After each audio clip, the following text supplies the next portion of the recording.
नमस्कार दोस्तों, आज हम बात करेंगे पाकिस्तान के कैपिटल इस्लामाबाद में हुए भयानक सुसाइड अटैक की, जिसने पूरे इलाके को हिलाकर रख दिया है।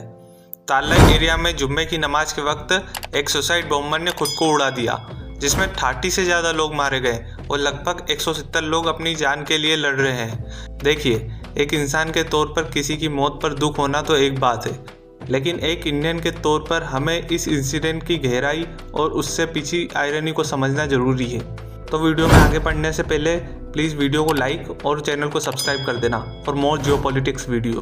तो सच्चाई तो यह है कि पाकिस्तान आज वही मेडिसिन चख रहा है जो वो बरसों से दुनिया को पिलाता आया है।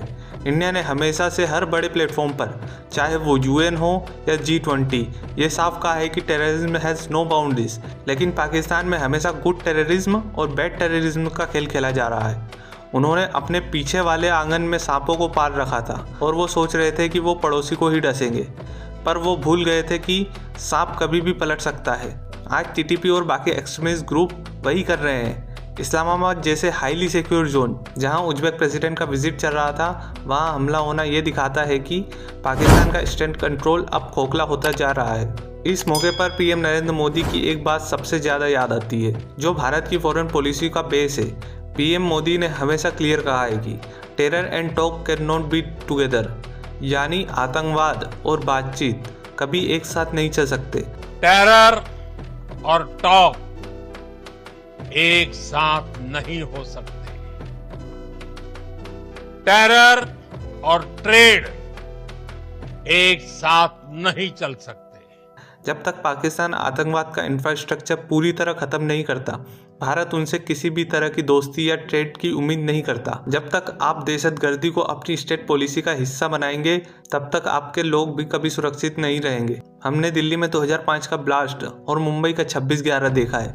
हमने वो दर्द सहा है जिसका सोर्स हमेशा बॉर्डर के उस पार रहा है। आज जब वही आग इस्लामाबाद के सड़कों पर पहुंची है, तो ये उनके लिए एक बहुत बड़ा कर्मा लेसन है। इंडिया की स्ट्रेटेजी हमेशा से क्लियर रही है, जीरो टॉलरेंस। हमने ऑपरेशन सिंदूर जैसी कार्रवाई करके दिखा दिया है कि हम घर में घुसकर मारना जानते हैं, लेकिन पाकिस्तान अभी भी अपने ही पाले हुए मिलिटेंट से लड़ने में नाकाम साबित हो रहा है। और इसी के साथ याद आती है S. जयशंकर की यह हिस्टोरिक स्पीच।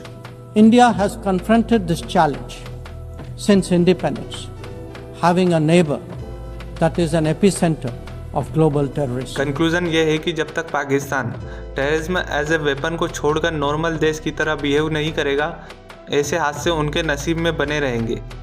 और एक बात याद रखो, टेररिज्म का अंजाम हमेशा बुरा ही होता है। सो आप पढ़ते रहिए, सीखते रहिए। जय हिंद, जय भारत, धन्यवाद।